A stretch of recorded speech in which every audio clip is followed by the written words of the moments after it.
Today is the second day of our new journey into the battlefield. We have to win people with love, compassion, affection, and dignity.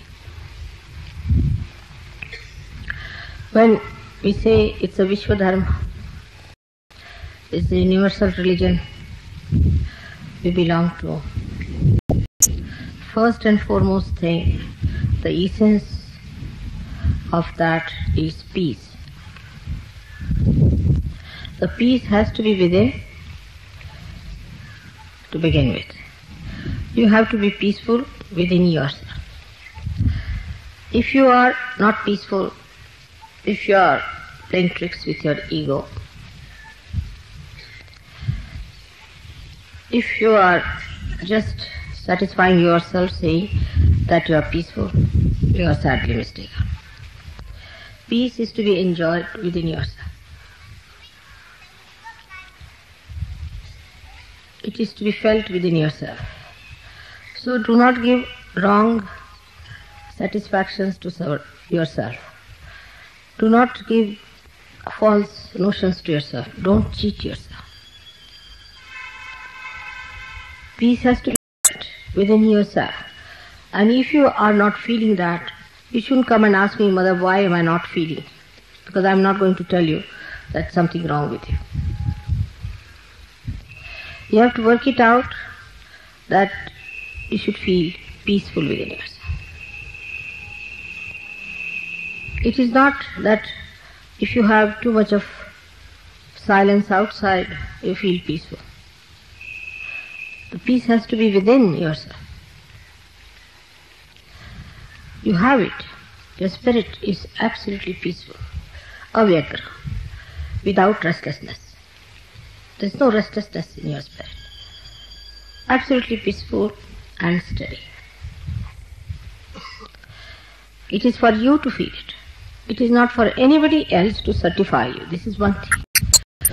Secondly, when I am telling you something, you think I am not telling you. It doesn't register in your brain. You think I am telling it to XYZ but not to you. You are not in it. That's another sign there is no peace. Because there is no peace, there is no registration. Whatever goes into your head, that is going to work out. But what I find that people have concave personalities. Then they receive it. Those who have convex personalities do not register anything. The registration is so poor that whatever I say doesn't have any effect on them. Otherwise, whatever I say is a mantra. It should have direct effect on you, and you should feel that effect, that penetration within you. As if it is for somebody else, as if it is not for you.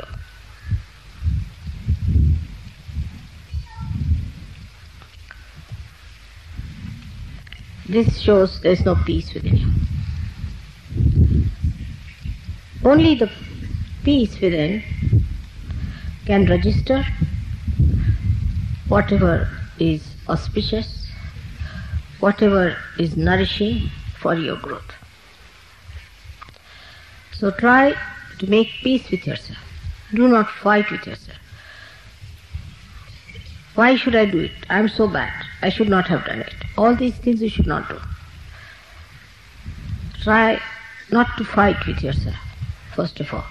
Then you fight with me. Why am I like this? Why should it be like this with me? Why is it I catch? Why? How am I to answer such a question? It's very aggressive. I think it's very aggressive attitude of many Sahajogis to come and ask me such a question. Why? Because I can't tell you what's wrong with you. It's not in my culture. You should find yourself what's wrong with you. But it's not what's wrong with you is the problem. What's right with you is the attitude. Whatever is right with you, put your foot on that, establish yourself on that point, and then develop yourself higher. Peace is the keynote, as I said, for universal growth of this religion. It is disturbed by many things. Firstly, as I said, by yourself. You shouldn't have funny ideas about yourself. People have very funny ideas.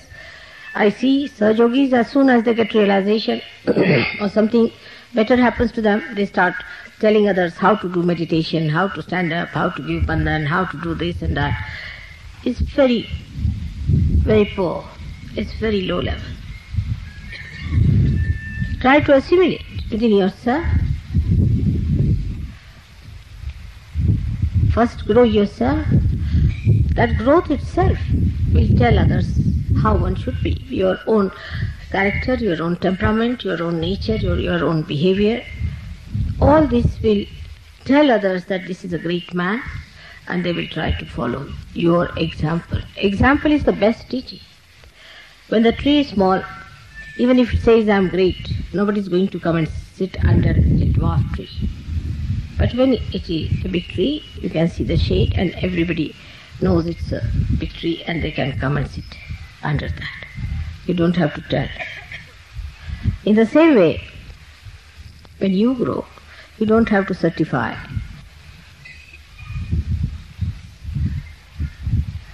That I am great. It just works. Now the peace within expresses first of all peace with others. That is the first sign of manifestation of peace. Such a person doesn't use harsh words, doesn't use cruel words. But he is also not a person who is ineffective. He is very effective using very sweet and nice words. Maybe he begins by using harsh words, then he mellows down and comes down to a position where he is effective as well as he is very mild and sweet. Such a personality has to be developed outside. So peace with your friends, peace with Sahaja Yogis. If you cannot be peaceful with Sahaja Yogis, then you are no good, absolutely no good. When you meet another Sahaja Yogi, you can't bark like dogs at each other, can you? You leave 3 Sahaja Yogis together, they end up with a big barking system. They can't manage within themselves. If there are 100, then it's all right. But you can't leave 3 and 4 here and there. So the peace should be with your brothers and sisters. They are all born out of my Sahasrara. And nobody has right to insult, to be sarcastic, saying things which are harmful. That's no friendship. That's no friendship. It's a kind of a very subtle enmity that you are carrying on in your hearts. That cannot be forgiveness. If you say sarcastic things to others, you are not in the culture of universal religion. You should be respectful. The more respectable you are to each other, the better it will be. I do not know how to tell you this, but say there's a Sahaja Yogi. You shouldn't call him like as you would call any Tom, Dick and Harry. Like there's some going, hey, Mr. X, come here. No. People don't even say Mr. Please try to use their surnames, would be better. Mr. So, Mr. So, Mr. So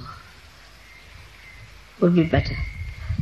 Because this modern style of not using the surnames has brought down the respect for each other.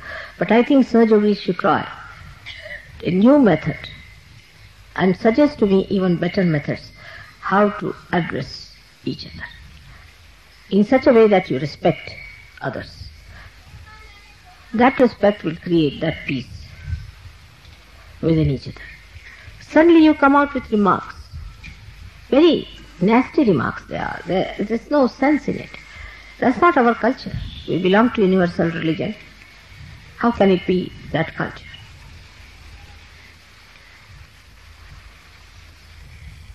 So when you try to be peaceful with your brothers and sisters, try to be extremely respectful. When you write letters to each other, say, my dear brother in Sahaja Yoga, such and such. I've seen all communists do that. Anybody who belongs to any party does that. It's a kind of respect they have. You can't talk like street people and ordinary people, because you are really extraordinary. And all that is extraordinary has to be expressed through you.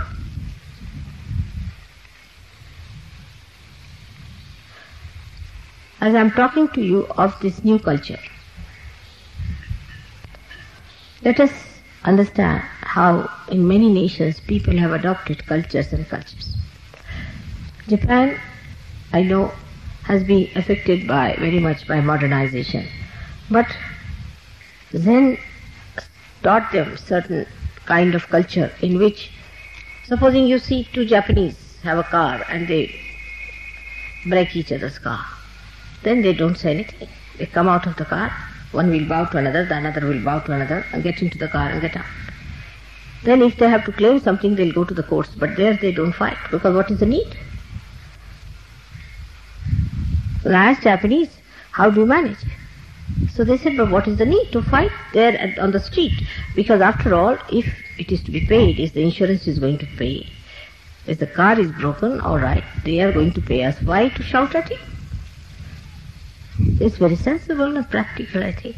Why to waste your breath for nothing at all? You're not going to get anything. But I've known people who drive and they're abusing every person who comes across on their driving. Well, really, it's a cursed life, the way some people drive. And the same way they drive in their own lives. All the time cursing this, that one is like this one is bad, that one is doing like that.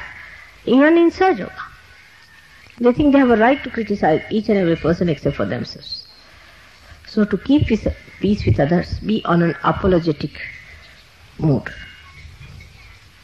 I hope I haven't done this mistake. I hope I haven't hurt you.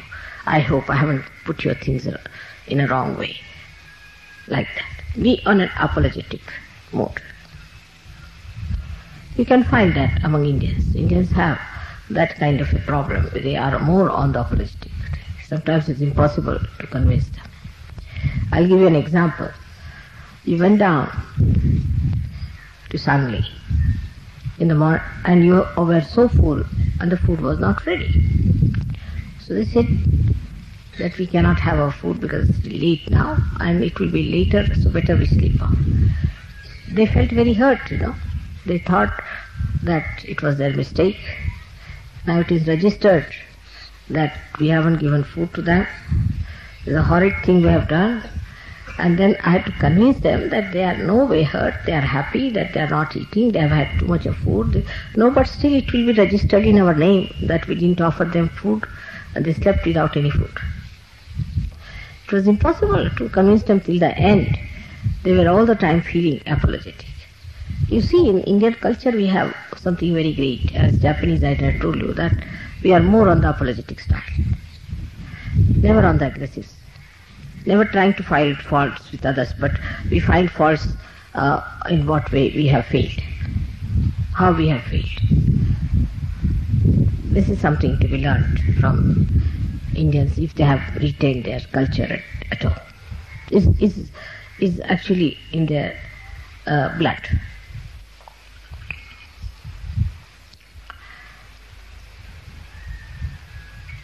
So that is how our culture is going to be such that we will express complete peace within ourselves. And you must know that you are in one body, active. You are active cells in one body. All the cells of the body are never active, but those who are active have to be at peace with each other. Otherwise, what will happen to that poor body? So try to make peace. The second thing you can do to make peace is to talk less. Whenever there's a quarrel or anything, just keep quiet. See, it will have better effect. If two persons are quarreling, never try to solve it, but just keep quiet. Quiet is very important. More to be silent. But it should not be another extreme like English culture, that they just don't talk, whatever it is. They just don't talk, but they think too much. You must keep quiet with the feeling that may God bless these people some sense.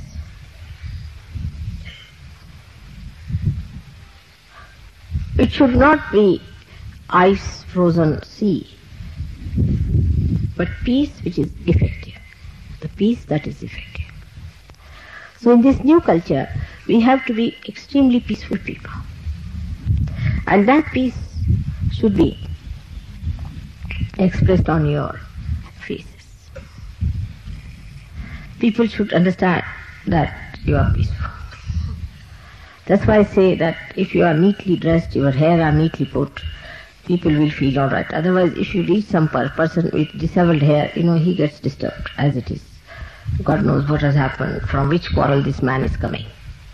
Somebody must have pulled his hair, or must have gone something wrong with him, that the way he is disheveled.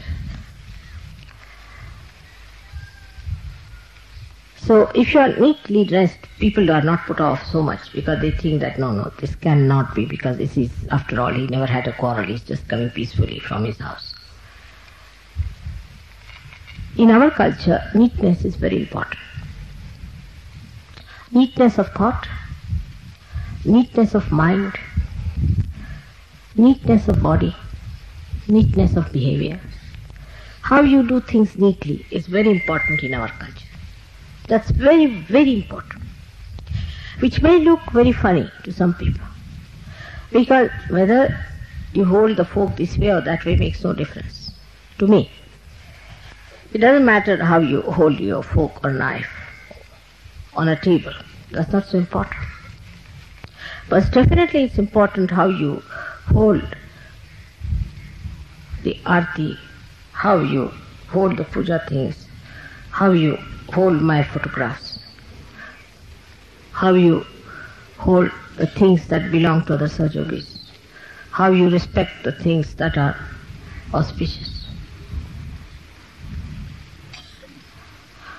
So that's what one has to have within yourself, the neatness of piousness, of auspiciousness, of holiness. That is to be done with very great care and understanding, and with that weight of auspiciousness you should walk. With that weight of auspiciousness. You are auspiciousness walking on this earth, yourself.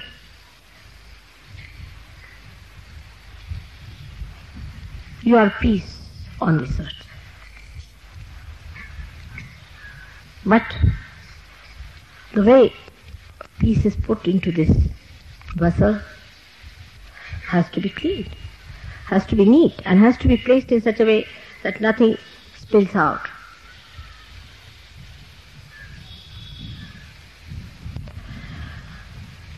So to have peace, the best way to put your mind right is to think of good things. Think of the flowers, not of the thorns.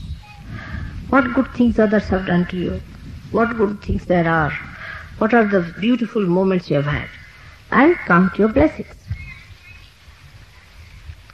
Count your blessings. Otherwise, you cannot create peace. Peace, हे ग्रस्त कोण तिकडे उभे जाऊन बघा बरं. असं बघायसारखं उभं राहायचं. इकडे उभे राहा, पण असं यायचं नाही इथे.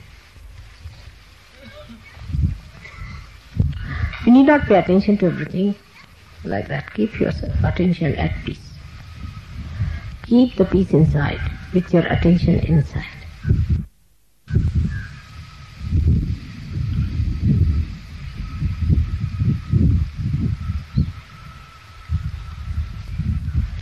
Actually, if you really allow all my words to go inside your brain, I'm sure I'll achieve the results. But with the convex mind, it's very difficult. Just suck in.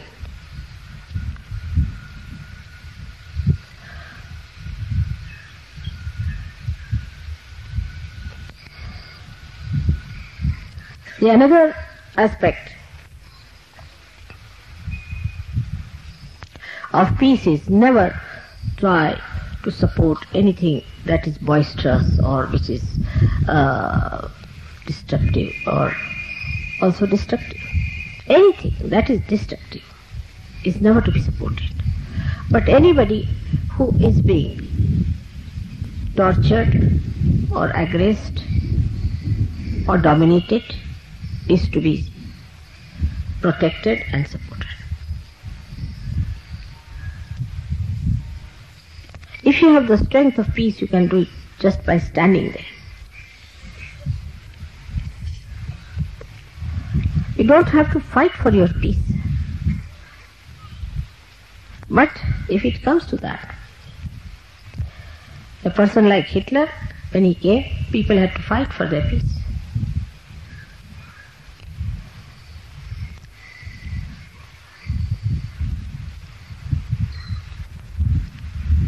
Now, the second part of our culture has to be bliss. People should see bliss working on us. People should feel there is bliss. If a person is blissful, he looks blissful. He emits bliss. He radiates it. He doesn't look a miserable, unhappy creature who is all the time grudging, grumbling, or worried about little petty things here and there.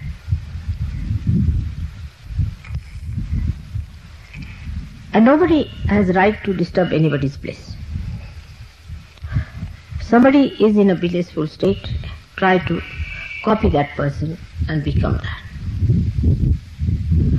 But people get jealous of such people who are blissful and try to disturb. That's why so many saints were tortured, because they are so blissful and happy people. We have to enjoy our bliss within. That's important. Perhaps you are not aware of the bliss that you have. Not at all aware. Never before there were so many people who got realization. Never before in the history that Adishakti herself came on this earth to solve your problems. Never before that people of very ordinary effort, of very little seeking, of very little understanding, have been given realization like this. It's like sometimes if you see like a stone becoming a diamond suddenly. You can cut a diamond from a diamond. Such blissful state you are in. Tremendous bliss has come. It's so effective. I myself don't know. When I see that, I'm really surprised how it's working. Bliss can only come through gratitude. Only through enlarging your heart with gratitude. Bliss is the reward of gratitude. The gratitude which is not just worldly or just spoken lip service, but is from the heart. Is from the heart, the gratitude of the heart.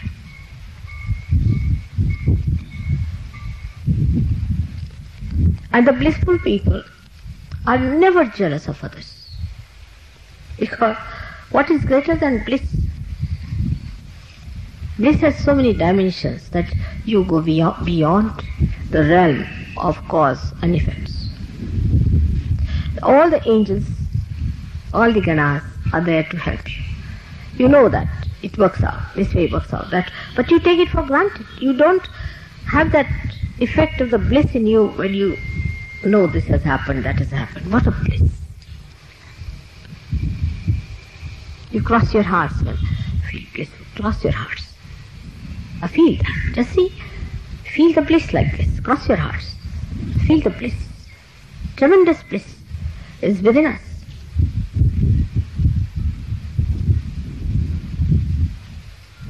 How much it has happened to us that God has been so kind. Will you please put your hands across? Those who are sitting down there, please. The other lady also. Where is she looking?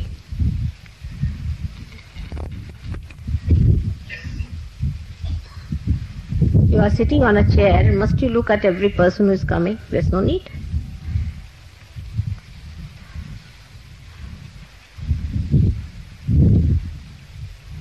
Feel it.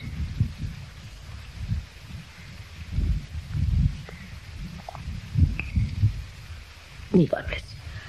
So, this bliss then you find everywhere.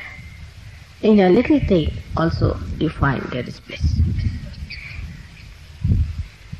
Zen taught that people, they saw bliss in seeing only a moss, a little bit of moss. And you see the moss and you say, oh God, what a beautiful piece it is. God has created a little moss, and that moss has all the little tentacles, and that bliss. But those who are vain people can never feel bliss. Vanity kills bliss. Ego kills bliss. Once Shivaji was building a huge fort,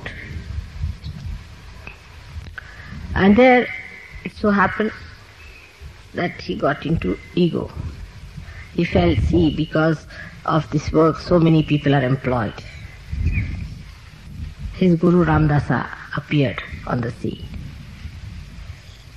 He himself is the controller of ego because he was the incarnation of Hanumana. So he came and he said, all right, I want you to do one thing for me. He said, yes, sir, what do you want me to do? He said, you break this boulder that is lying here, such a big boulder, bit by bit. It started breaking when people hit it. And inside came a little stone, which he took up just like a coconut in his hand. And he broke. And there was water, and there was a frog inside.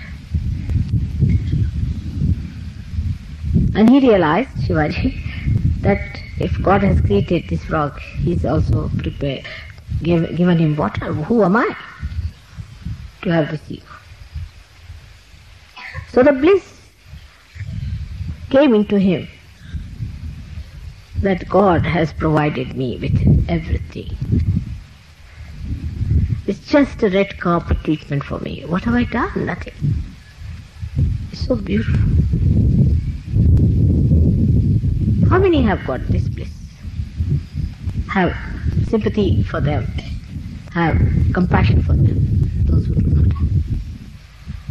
But bliss comes to you through your confidence in yourself. If you have no confidence in yourself, bliss cannot be. And the worst thing against confidence is, then what should I do? Then how can I get it? Then why not I have? It's the worst. You fighting yourself all the time. You are that, sitting on that, and still if you are saying, why shouldn't I have it? So what to answer? I mean, you just want to ask because you have to ask. It's there. Why are you asking? Just feel it.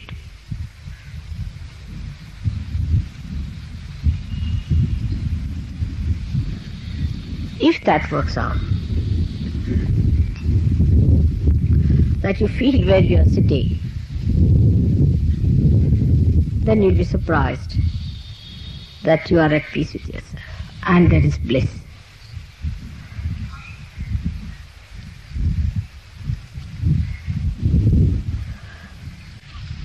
Last of all, in this culture, you have to behave like people who have authority. You have the authority of your spirit. You are authorized. You have the spirit. Those who are in authority never try to show off. Because they are in authority, what is there to show off? Only mad people show off, you see. If somebody puts a label on the head, I am Inspector General of Police, people will say that take him to lunatic asylum.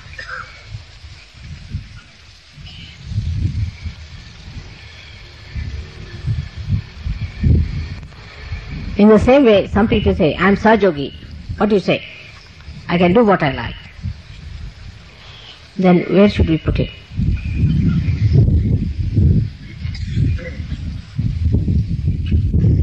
Your authority is yourself, your own being. People should see in you what you are. You don't have to carry labels with you that I am Sahaja Yogi, such and such, XYZ number, criminal number 5, criminal number 10.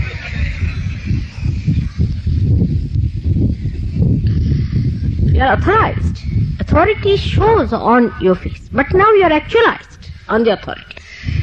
You see, all other authorities are artificial. For example, somebody today is a prime minister may become a beggar on the street.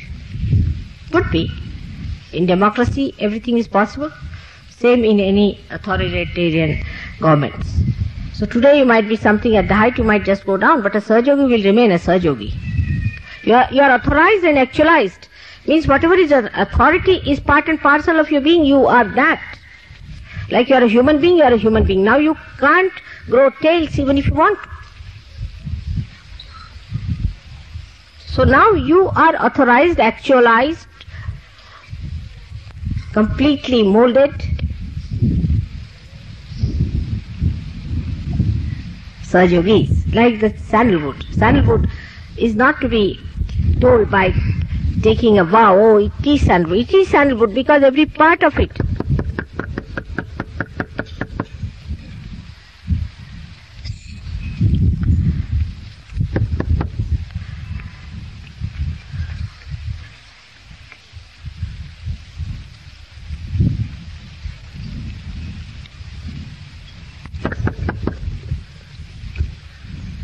All right, you can hear me, I think. You hear me from your sastra. Every part of you, every bit of you must have the fragrance of Sahaja Yoga.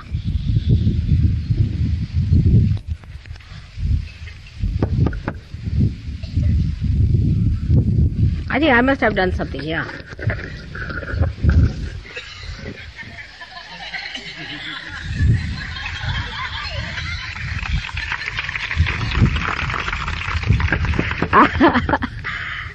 I'm better at human machines than these.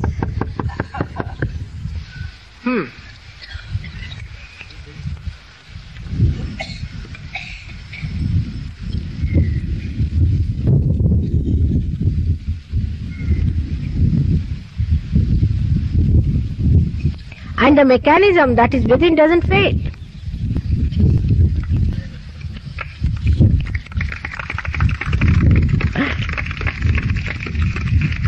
So you are not only actualized, you are perfected.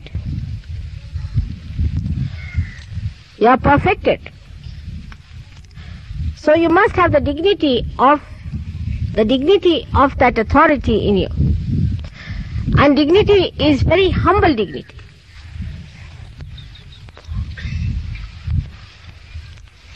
Dignity is never arrogant. The sign of dignity is humility. I told you a story about a person who had gone out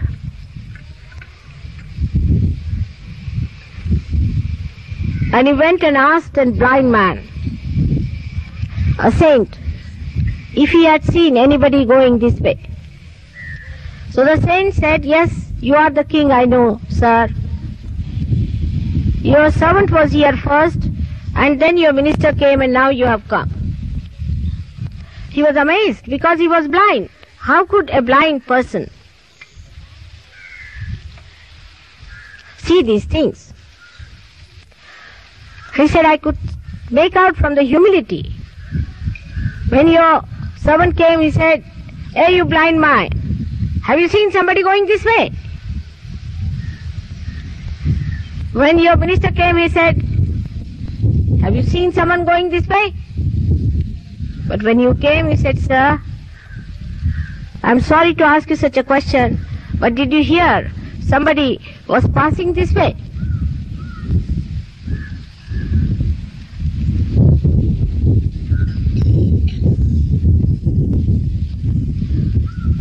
This is what it is.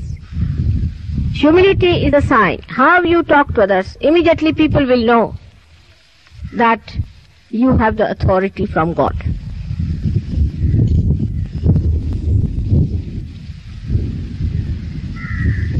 See the humbleness of divine.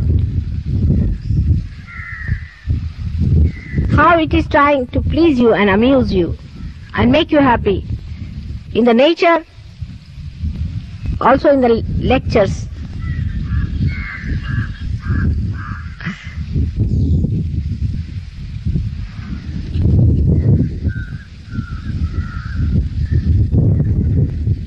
All right?